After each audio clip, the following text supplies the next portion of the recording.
बोलिए कृष्णचंद्र भगवान की महाराज अम्बरीश इस प्रकार से दशों इंद्रियों को समर्पित कर दिव्य स्वरूप में भगवान की भक्ति किया करते थे और अपने घर को, अपने राज्य को, अपने पुत्र को, अपनी पत्नी को क्या समझते थे जानते हैं? गृहेषु द्वारे सुसुतेषु बन्धुषु विपोतमस्यं धनबाजी पत्नीषु अक्षयरत्ना वर्णायुधादि स्वनंत कोशो करो समर्पित। हेलो तपस्वी ने देख रहा। हेलो हेलो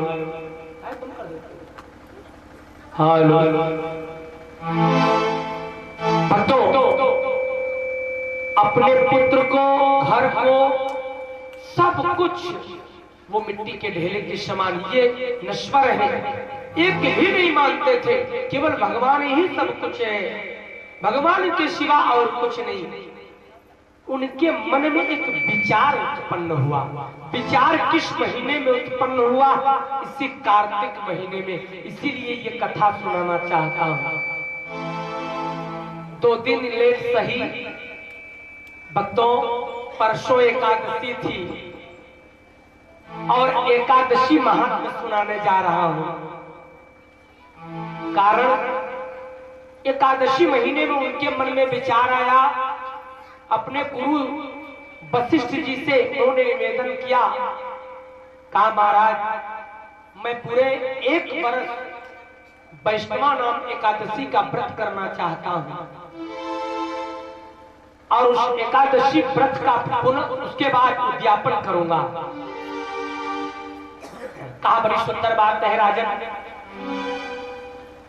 यहाँ पर विचार करने की बात है। एकादशी दो प्रकार की होती है। एक एकादशी स्मार्ता नाम, दूसरी एकादशी वैष्णवा नाम। जो स्मृतियों पर आधारित हो वो स्मार्ता नाम। स्मार्ता नाम एकादशी का निर्णय, एकादशी आप व्रत करें, द्वादशी के किसी भी चरण में आप पारण कर लें। अगर त्रयोदशी भी हो जाती है तो कोई दिक्कत नहीं है। लेकिन वैष्णवा नाम एकादशी में एकादशी नाम मात्र हो, द्वादशी का ही व्रत करें और द्वादशी के ही चौथे चरण में पारण भी आपको करना पड़ेगा। ये वैष्णवा नाम एकादशी व्रत का विधान है। एक चीज और बता दूं लगे हम, एकादशी व्रत में सेंधा नमक खाया जा सकता है, लेकिन अगर रविवार को एकादशी पड़ जाए तो सेंधा नमक नहीं खाना चाहिए। और एकादशी व्रत के बारे में कभी कभी भ्रांतियां आती हैं, क्योंकि हम लोग पूरे भारत में जाते हैं कथा करने के लिए, तो लोग प्रश्न करते हैं कि क्या गुरुदेव सधवा स्त्रियां एकादशी व्रत नहीं कर सकती? नहीं, ऐसा किसी भी शास्त्र में नहीं है कि सधवा स्त्रियां एकादशी व्रत न करें, केवल विधवाएं एकादशी व्रत करें, ऐसा कहीं भी नहीं है। एकादशी व्रत हर गृहस्थ कर सकता है। इस निर्णय को करते हुए हम आगे कथा की ओर बढ़ेंगे। आज महाराज अम्बरीश अपने गुरुदेव से आज्ञा लेकर व्रतांत कार्तिकेय मासी त्रिरात्रं सम्पोषितः स्नातः कदाचित् कालिन्द्या हरदिं हरि मधुवने।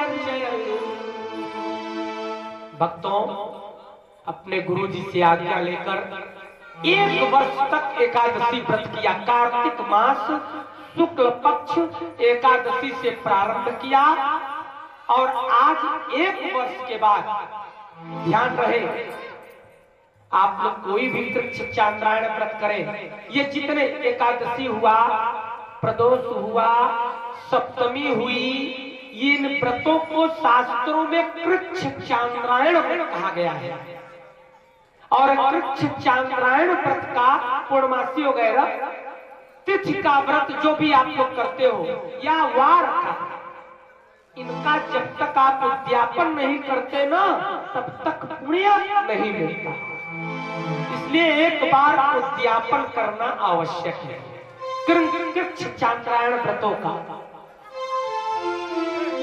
अपने गुरुदेव से आदेश लेकर हमारे अम्बरीश महाराज कार्तिक मास की 9वीं तिथि को 3 रात्रि पहले एकादशी व्रत कर रहे हैं।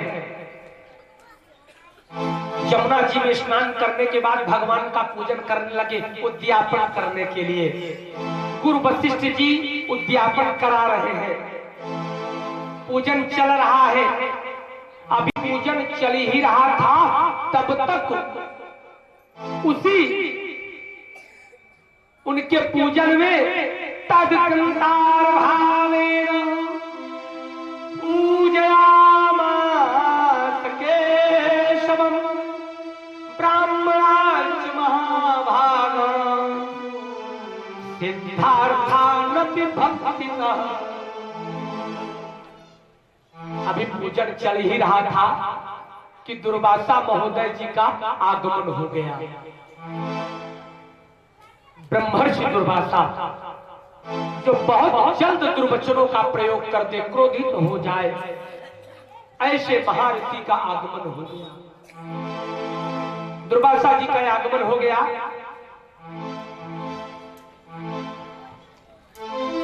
ब्राह्मणों को दान कर रहे हैं, गवाम रूपशीलीनां रूप्याङ्गृणां सुवाससां पयशीलवयोरूपं वत्सोपस्कर्षं पदा। सोना चांदी हीरे जवाहरात सब कुछ राजन दान कर रहे हैं। और दुर्वासा जी का आगमन हो जाता है। जैसे ही दुर्वासा जी का नाम सुना, यज्ञ वेदी के पास दुर्वासा जी को बुलवाया गया। दुर्वासा जी पहुंचे, उनका तिलक किया गया। अम्बरीश जी के द्वारा अम्बरीश महाराज जी ने प्रार्थना करी, हे भगवान दुर्वासा, आज मेरा अहोभाग्य आप जैसे ब्रह्मर्षि हमारे यज्ञ में सम्मिलित हुए। आज हमारा बहुत बड़ा सौभाग्य उदय हो गया। आप अतिथि रूप में पधारे हो, क्योंकि दुर्वासा जी को बुलाया नहीं गया था, इसलिए वो अतिथि थे। अतिथि जिसके आने की तिथि ज्ञान नहीं।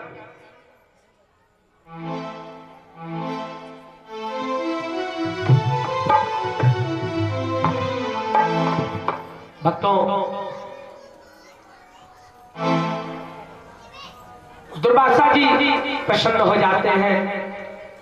कहा, महाराज आज हम एकादशी व्रत का उद्यापन कर रहे हैं, अगर आप हमारे यहाँ भोजन करेंगे तो बड़ी कृपा होगी। कहा, जरूर भोजन करूंगा, लेकिन राजन मैं अकेले भोजन करने वाला नहीं हूं। कहा, मेरे साथ 10,000 शिष्य हमारे हैं। कहा, कोई बात नहीं महाराज, आपकी कृपा से आप 10,000 शिष्यों के साथ हमारे भंडारे में भोजन करें। दुर्वासा जी बोले, मैं जा रहा हूं जमुना जी में स्नान करने, और लौट करके आकर भोजन लूंगा। भक्तबंधो, दुर्वासा जी स्नान करने चले जाते हैं। इधर मुहूर्तार्धाविशिष्टायां द्वादश्यां पारणं प्रति चिन्तयामास धर्मज्ञो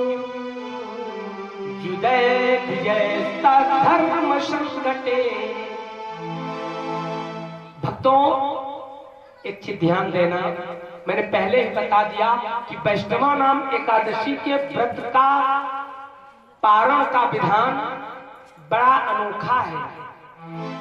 नाम मात्र एकादशी, द्वादशी ही व्रत करना है। द्वादशी के चौथे चरण में तिथि के अंत में पारण भी करना है। अब द्वादशी मात्र मुहूर्त का चौथा भाग,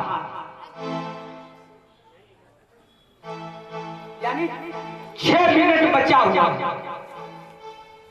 धर्म संकट आ गया। अगर दुर्वासा जी को बिना खिलाए पारण कर लेते हैं तो ब्राह्मण का अपमान होगा। दुर्वासा बड़े क्रोधी ब्राह्मण है, श्राप दे देंगे। और अगर पारण नहीं करते तो अम्बरीश जी का 1 वर्ष का नियम बेकार चला जाएगा। धर्म संकट, अगर आप लोगों के ऊपर धर्म संकट आ जाए तो क्या करेंगे? किसकी शरण में जाएंगे? धर्म संकट आने के अवस्था में सदगुरु के शरण में जाना चाहिए। वशिष्ठ जी यज्ञाचार्य बनकर बैठे हुए हैं। वशिष्ठ जी से हाथ जोड़कर निवेदन किए, बोले कि हे भगवान गुरुदेव, द्वादशी मात्र 6 मिनट बची हुई है और दुर्वासा जी अभी स्नान करके वापस नहीं हुए। इस स्थिति में मैं क्या करूं? मैं क्या करूं? अगर पारण नहीं करता तो मेरा 1 वर्ष का व्रत खंडित हो जाएगा, और पारण कर लेता हूं तो ब्राह्मण का अपमान होगा। आप मेरे गुरुदेव हैं, आप मुझे आदेश करें। भक्तवृंदो, गुरुदेव ने आदेश कर दिया, कहा सुनो राजन, हमने अभी भगवान शालिग्राम की मूर्ति के चरणामृत को बनवाया हुआ है, स्नान करवाया हुआ है। कहा हाँ गुरुदेव। कहा उसी पंचपात्र को उठाओ और उसी जल और तुलसी दल से तुम पारण करो। जल और तुलसी दल से, किसी भी व्रत का पारण तुलसी दल से करने का विधान बताया गया। जैसे दो व्रत एक साथ सट जाए, जैसे कोई माता सोमवार भी व्रत करती है और प्रदोष भी व्रत करती है, तो सोमवार व्रत किया, सोमवार को मंगलवार को प्रदोष पड़ गया, ऐसी स्थितियां आती हैं। तो सोमवार को व्रत करने के बाद, मंगलवार को सुबह स्नान करने के बाद एक पत्ता तुलसी दल खा ले और दूसरा व्रत प्रारंभ हो जाएगा। ये नियम बताया गया है शास्त्रों में। आ जाइए कथा पर। वशिष्ठ जी ने आदेश कर दिया, राजन तुम पंचपात्र उठाओ, अपने मुख में डाल लो। जैसे ही पंचपात्र उठाए, मुख में डालने लगे, तो गुरुदेव ने एक मंत्र पढ़ा। क्या मंत्र पढ़ा है? अकामन्तुहरं सर्वव्याधि विनाशं विष्णुपादोदकं पीत्वा पुनर्जन्म न विद्यते। आज से मैं करीब 25-26 साल पहले जब इस कथा को पढ़ा और मैं विचार किया कि ब्राह्मण के श्राप से कोई नहीं बचा, ये अम्बरीश महाराज कैसे बच गए, मेरे मन में बात कौंध रही थी। मैं सदैव विचार करता रहता कि ब्राह्मण के श्राप से महाराज परीक्षित नहीं बचे, अम्बरीश कैसे बच गए, ये मेरे मन में सदैव तर्क उठता रहा। फिर मुझे उत्तर मिला यहीं पर, ये गुरु वशिष्ठ का आशीर्वचन है। ये अम्बरीश कुछ नहीं किए, अम्बरीश तो भक्त थे, गुरु के आदेश का पालन किया हुआ था। गुरु जी ने आदेश किया कि तुम पंचपात्र उठाओ, और उन्होंने अकाल मृत्यु हरण का आशीर्वचन दे दिया। अकाल मृत्यु हरण सर्व व्याधि नाशनम, तुम्हारी अकाल मृत्यु नहीं होगी। और आखिरकार अम्बरीश महाराज ने पंचपात्र उठाया और पान करने लगे। उसी समय दुर्वासा महोदय का मंडप में प्रवेश हो गया।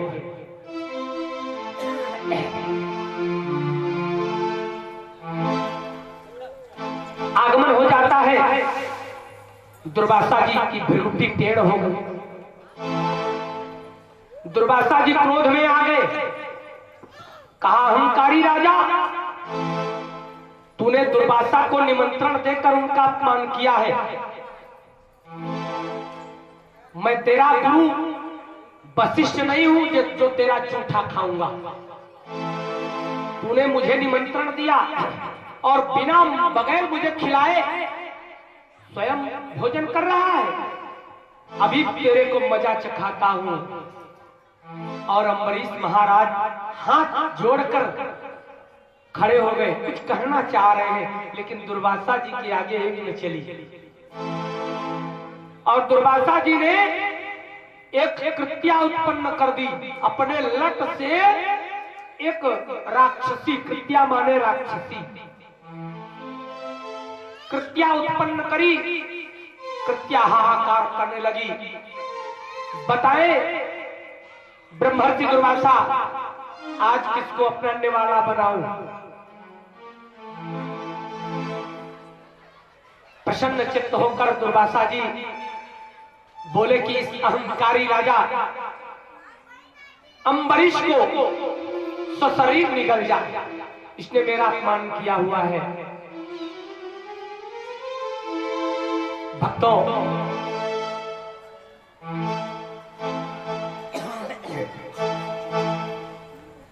तुरंत जैसे ही घूमती है दुर्वासा जी के पास से अम्बरीश की ओर। अम्बरीश जी हाथ जोड़कर भगवान से प्रार्थना करने लगे। अकलाई हो जाए,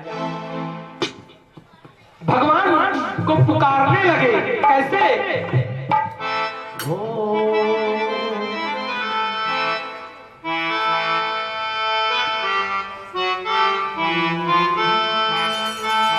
केवल एक लाइन,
भगवान की प्रार्थना करने लगे। और उसी समय भगवान से नहीं रहा गया, सुदर्शन चक्र को आदेशित कर देते हैं और उसी यज्ञ मंडप में सुदर्शन चक्र आ जाता है। बोलिए सुदर्शन भगवान की जय। और सुदर्शन चक्र कृत्या के धड़ को अलग कर देता है, काट डालता है। कृत्या को मरते देख दुर्वासा जी भयभीत हो जाते हैं और वह सुदर्शन कृत्या को मारने के बाद दुर्वासा की ओर आक्रमण करती है। आगे आगे दुर्वासा और पीछे पीछे सुदर्शन चक्र।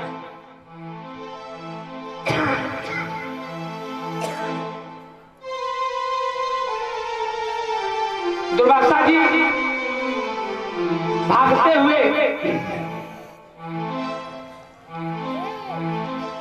पर्वतों के पास जा रहे हैं, गुफाओं में। तमन धामन भगवन रथानम अवतावा रुद्ध सिखो यथा तथानु सत्तम मुनरी क्षमाओ अगुहा विभिक्षु प्रससार सुमेर पर्वत के पास गए, उनकी गुफाओं में जाकर प्रार्थना करने लगे। ऐ सुमेर पर्वत, तुम तो बड़े बलवान हो, आज दुर्वासा के ऊपर संकट आन पड़ा है, इस सुदर्शन चक्र से मेरी रक्षा कर दो, अपने आप में मुझे समेट लो, छिपा लो। सुमेर पर्वत ने भगा दिया, कहा जल्दी से भाग जाओ, जल्दी से मेरे पर्वत का परित्याग कर दो, नहीं मैं भी खंड खंड हो जाऊंगा, मेरे ऊपर दया कर दो दुर्वासा। अर्थात तो भगा दिया।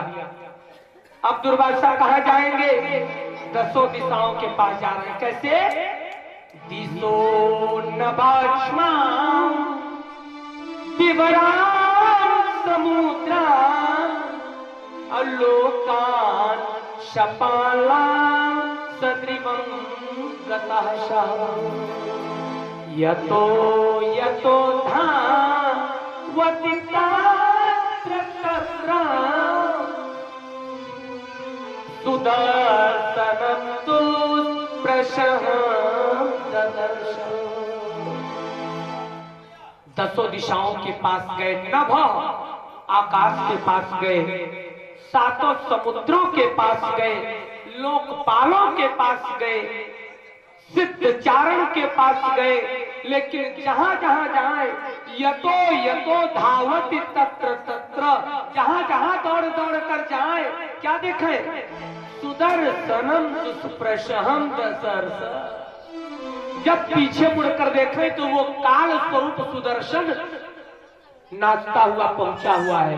जाए भी जाए और सब उनको भगाए जा रहे हैं। थक गए बेचारे, थक कर पिता ब्रह्मा के पास पहुंचे। ब्रह्मलोक में गए, कहा क्या कर रहे हैं? हे पिताजी, आपका धर्म है कि पुत्र की रक्षा करो। मैं आपकी शरण में आया हूं। इस सुदर्शन के द्वारा तो लगता है मेरी हत्या हो जाएगी, मेरा वध करने पर उतारू है। आप तो सर्वसमर्थमान हो, आपने तीनों लोगों की रचना की हुई है, आप मेरी रक्षा कर दीजिए। तो ब्रह्मा जी ने क्या कहा जानते हैं? स्थानम मदीयम सहबीस्वमेता क्रीडावसाने विपराध भूभंग मात्रे रहितंति दक्षो काला मनो यत्यतिरो भविष्यति। हेलो,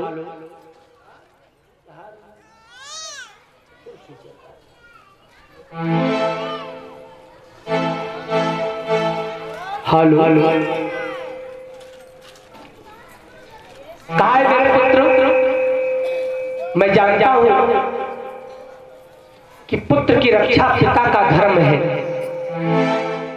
लेकिन तूने आज ऐसा कार्य कर दिया है बेटा कि मैं चाहकर भी तेरी रक्षा नहीं कर सकता। काल स्वरूप भगवान अपनी अशिष्ट लीला समेटने लगेंगे और इस जगत को जलाना चाहेंगे। उस समय उनके भूभंग मात्र से यह सारा संसार और मैं भी उन्हीं में समाप्त हो जाऊंगा।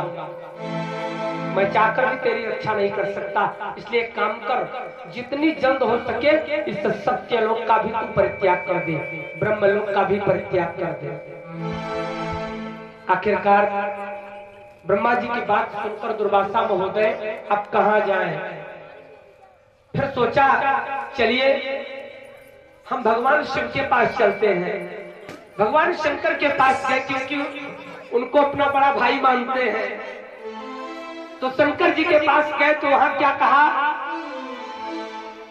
ऐ मेरे बड़े भाई का धर्म है छोटे भाई का की रक्षा करे। भाई जो भय का हरण कर दे वो भाई है, भय हरण भाई है। तो शंकर जी ने क्या कहा? वयं तात प्रभवाम भूमि यस्मिन् परेस्येप्य जीवकोशः भवन्ति काले न भवन्ति ईदृशा सहस्रसो वै फलं भ्रमण।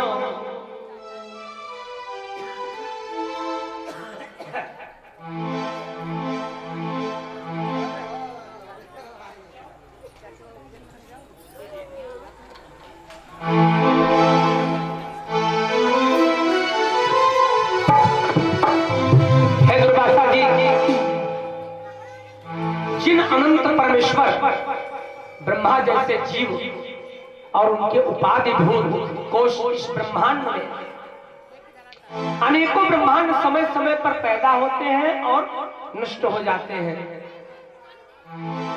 ऐसे ब्रह्मांड नायक के इस कोप से मैं चाहकर भी तेरी रक्षा नहीं कर सकता, इसलिए कृपा करके जितनी जल्दी हो सके इस शिवलोक का परित्याग कर दो। उन्होंने भी मना कर दिया दुर्वासा जी को। असहाय दुर्वासा जी आकाश में भागे जा रहे हैं, पीछे पीछे दुर्वासा, पीछे पीछे सुदर्शन चक्र। दुर्वासा जी की अधोगति देखकर हमारे नारद जी पहुंच गए। नारद जी को देखकर दुर्वासा जी अभिवादन किए, देवर्षि क्या करूं, देख रहे हो ये सुदर्शन चक्र मेरा पीछा ही नहीं छोड़ता, मैं जहां भी जाता हूं ये पीछे लगा रहता है। इस सुदर्शन चक्र के भय से दूर होने का कोई उपाय बता सकते हो? नारद जी हंसने लगे। कहा दुर्वासा जी आप एक काम क्यों नहीं करते, ये सुदर्शन जिनका है उनके पास क्यों नहीं जाते? अरे कहा वो तो क्रोधित है, कैसे जाऊं? कहा नहीं, शरणागत को कभी वो मारते नहीं, मैंने ऐसा जाना है उनको। मेरे प्रभु जाओ उन्हीं के शरण में। कहा कोई दिक्कत तो नहीं होगी? कहा नहीं कोई दिक्कत नहीं होगी, तुम जाओ तो। नारद जी का कहा मानकर दुर्वासा महोदय भगवान विष्णु के लोग अर्थात वैकुंठ जाते हैं। और वैकुंठ में जाकर क्या कर रहे हैं? अजानता से परमानुभावम कृतम मयाघम भवतः प्रियाणाम विदेहि सत्या पचतिं विधातुं अमुच्ये सयन्या मुदिते।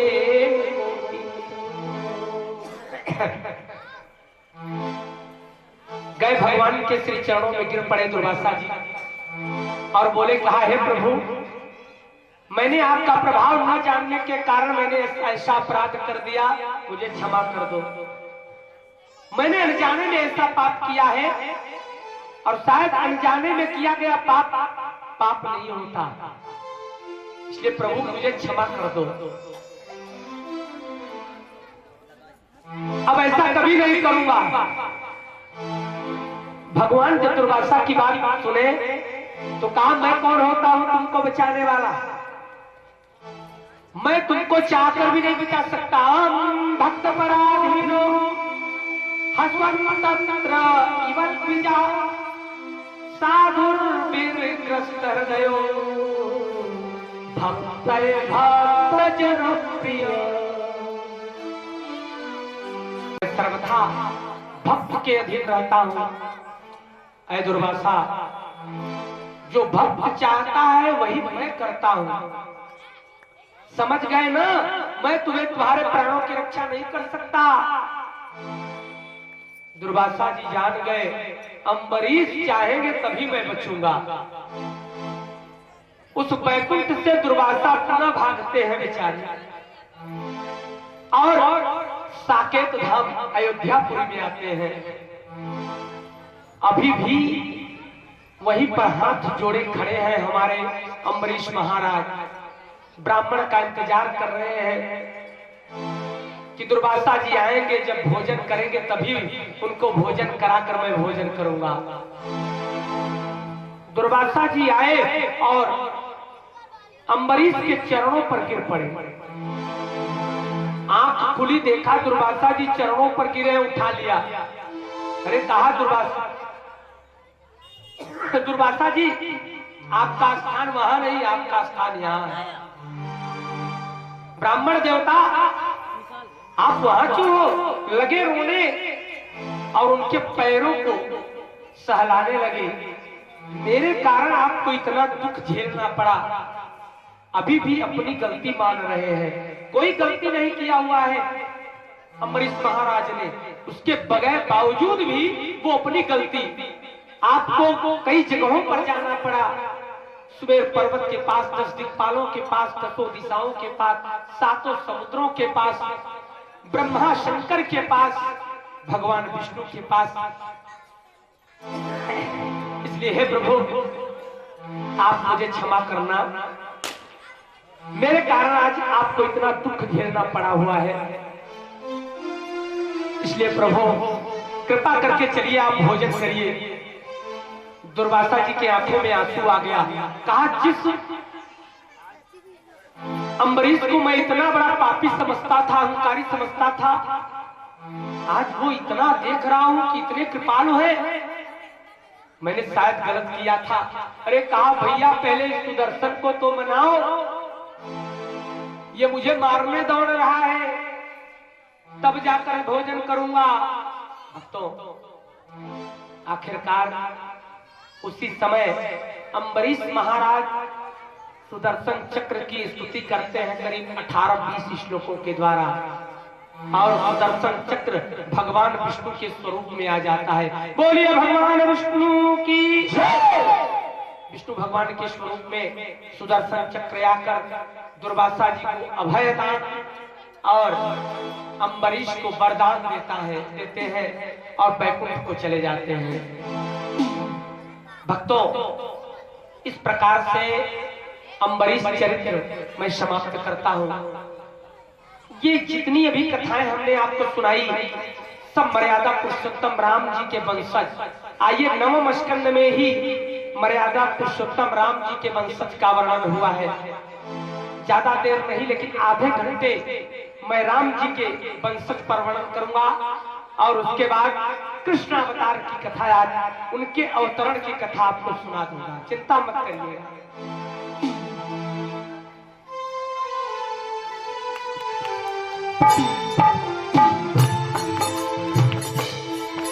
भक्तों, सूर्यवंश में ही महाराज दिलीप पैदा हुए और दिलीप को एक लड़का पैदा हुआ। आइए,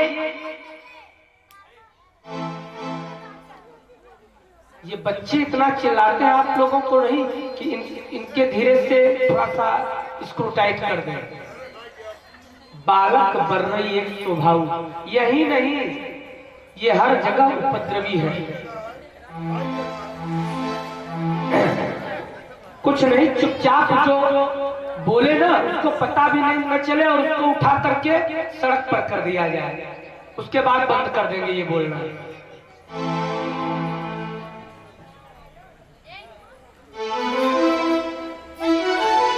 यहां से बोलना है तो भगा दिए जाओ।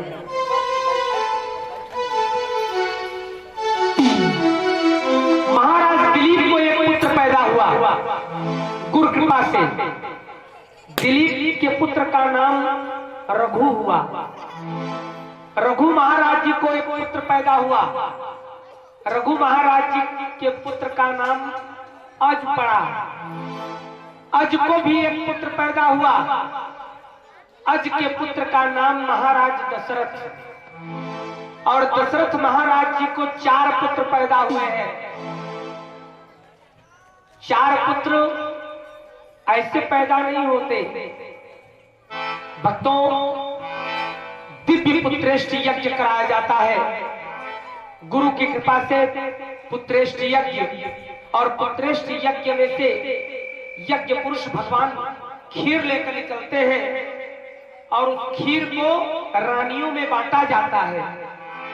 उस खीर को कौशल्या, सुमित्रा और कैकेयी, महाराज दशरथ की तीनों रानियां पान करती हैं और तीनों रानियों से 4 पुत्र पैदा हुए 9 महीने के बाद। वो चारों पुत्र कैसे हैं, आइए आप लोगों के बीच में मैं रखना चाहता हूं, राम की छवि दिखाना चाहता हूं। शैशवावस्था के राम कैसे हैं, चारों पुत्र कैसे हैं। एक का नाम राम, लखन, भरत और शत्रुघ्न।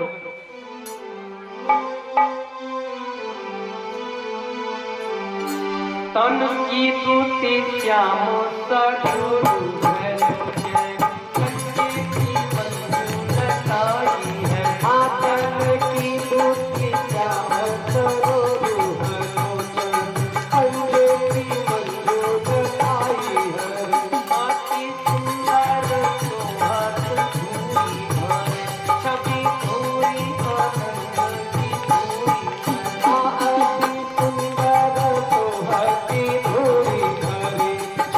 भूरी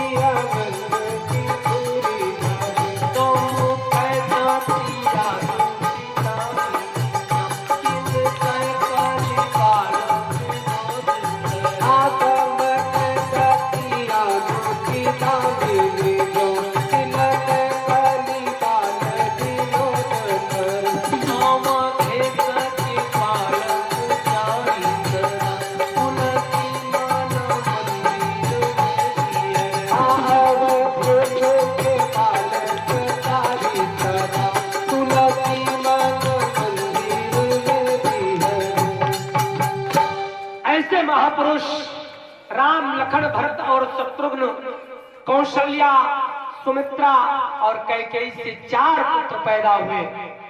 चारों पुत्र बड़े ही सुंदर हैं, कमल दल के समान आंखें, चारों भुजाओं में शंख, चक्र, गदा और पद्म को धारण किए हुए हैं।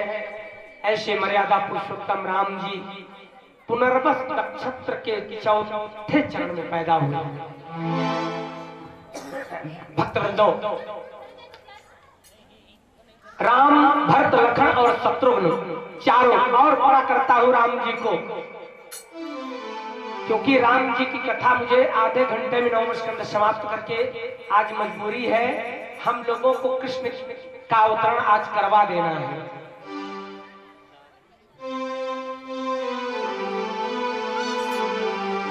बरगंत की पंगति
भगवान बोलने लगे। राम की कथा को मैं मूल अंश लूंगा। राम जी जरा सा बड़े होते हैं और उनका नामकरण होता है। नामकरण के बाद जब बड़े हुए तो गुरुकुल गए। गुरुकुल में विद्या अर्जन किया। विद्या अर्जन करने के उपरांत जैसे ही लौटते हैं वैसे ही ब्रह्मर्षि विश्वामित्र जी का आगमन हो जाता है। और विश्वामित्र जी जब आगमन होता है तो वो महाराज दशरथ आज बहुत प्रसन्न है। इतने प्रसन्न है कि विश्वामित्र जी का पूजन करने के बाद बोले कि आज ऐ ब्रह्मर्षि, आज जिस भी कामना से आप आए हो ना याचक बनकर, मैं आपको सब कुछ दे दूंगा। ध्यान रहे, अधिक प्रसन्नता में किसी को वचन नहीं देना। प्रसन्नता की स्थिति में वचन अगर दे देते हो ना तो आपके लिए नुकसानकारक हो सकता है।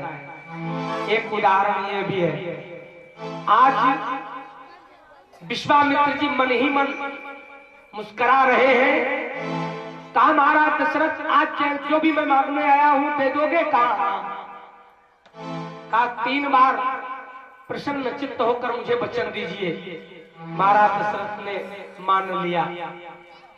विश्वामित्र जी ने कहा ठीक है, आज मुझे राम और लखन को दे दीजिए यज्ञ की रक्षा के लिए।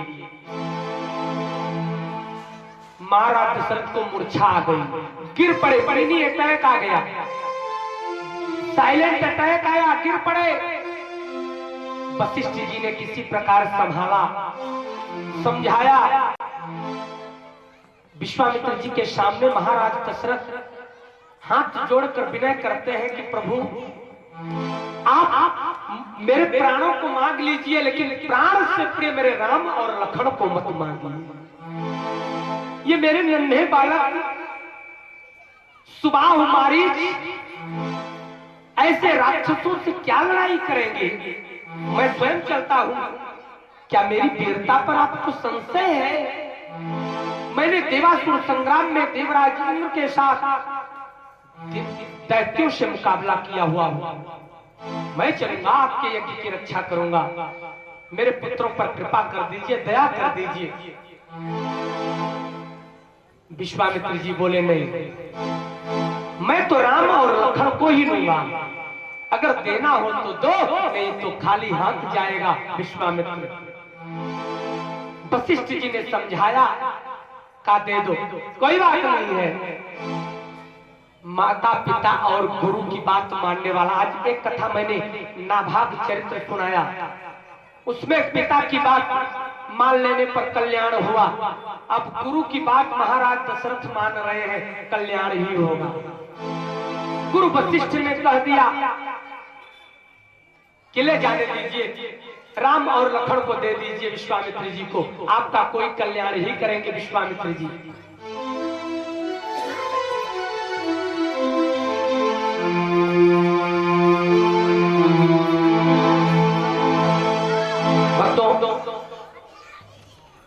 विश्वामित्र जी राम और लखन को लेकर जंगल की ओर जाते हैं, बिहार प्रांत की ओर। यज्ञ करने लगते हैं। यज्ञ में तारुका, सुबाहु, मारीच विघ्न डालने आते हैं। राम जी ने तारुका का वध कर डाला। सुबाहु मारीच को जहां भेजना था भेज दिया। यज्ञ पूर्ण करवाया राम जी ने, और उसके बाद राम और लखन को विश्वामित्र जी लेकर गंगा पार जाते हैं। तुमुल ध्वनि का ज्ञान कराते हुए अनेक विद्याओं को आगे अनेक विद्याओं को दान किया विश्वामित्र जी ने राम जी को। और उसके बाद राम और लखन को लेकर जनकपुर पहुंचे। ध्यान दीजिएगा, जनकपुर। जनकपुर में अभी आप लोगों को मैंने कवितावली से कवितावली से शैशवावस्था के ब्रह्म का और बाल्यावस्था के ब्रह्म का दर्शन कराया। जनकपुर में किशोर ब्रह्म का दर्शन कराने जा रहा है। राम जी किशोर ब्रह्म के रूप में जनकपुर में पहुंच चुके हैं। वहां पर जनकपुत्री सीता जी ने एक चमत्कार कर दिया है। चमत्कार है, कार्तिक महीना ही चल रहा था।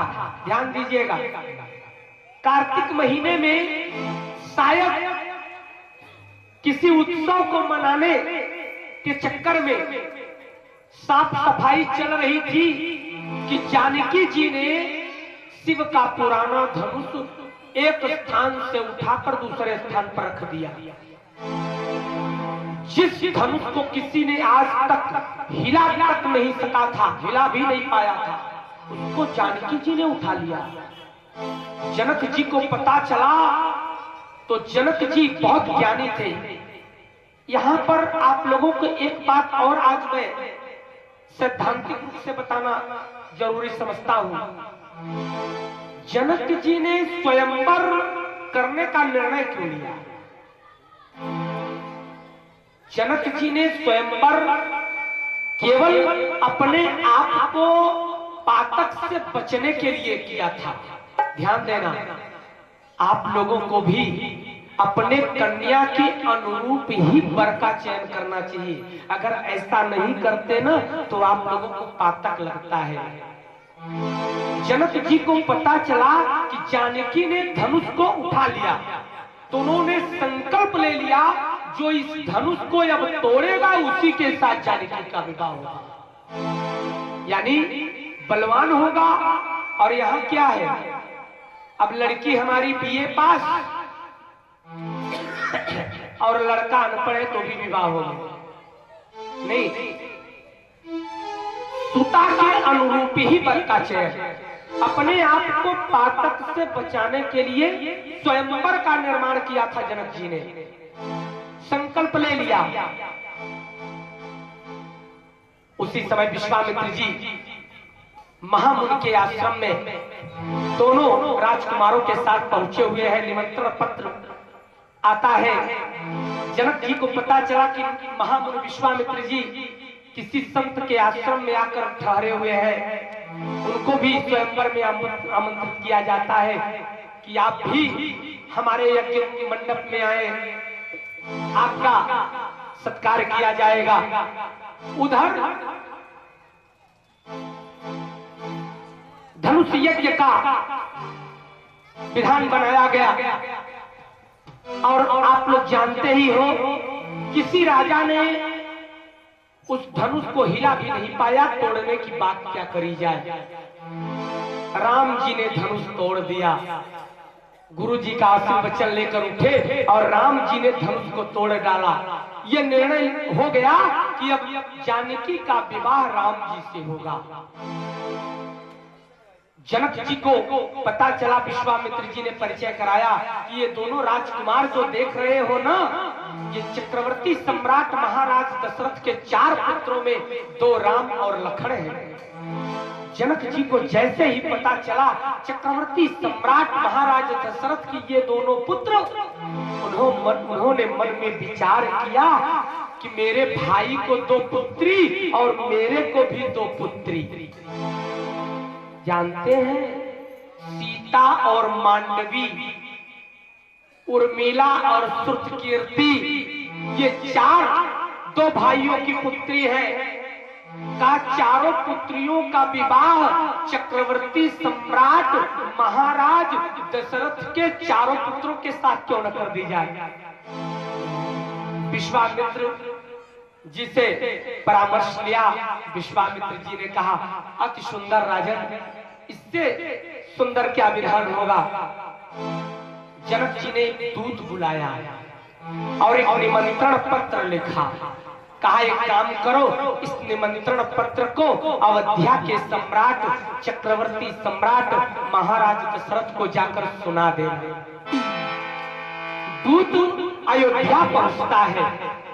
महाराज दशरथ सिंहासनारूढ़ हैं, बैठ चुके हैं।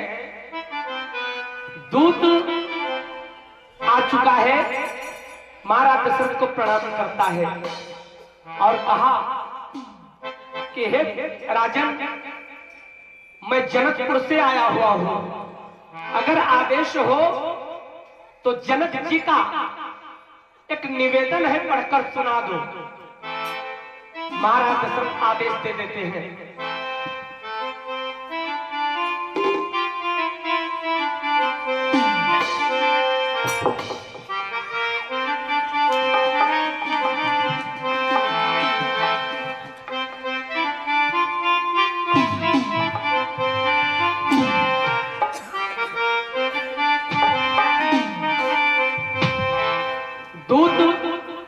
हाथ जोड़कर चिट्ठी पढ़ने जा रहा है। पाती, हम तो पाती लइका आवत पानी पार से। दूत क्या कह रहा है, हम तो पाती लइका आवत पानी पार से, राजा जनक दरबार से। हम तो पाती लइका आवत पानी पार से, राजा जनक दरबार से। हम तो पाती लइका आवत पानी पार से, राजा जनक दरबार से। हम तो पाती लइका आवत पानी पार से, राजा जनक दरबार से। हम तो पाती लइका आवत पानी पार से, राजा जनक दरबार से। हम तो पाती लइका आवत पानी पार से, राजा जनक दरबार से। आगे वह दूत क्या कह रहा है, हमरे राजा जनक कई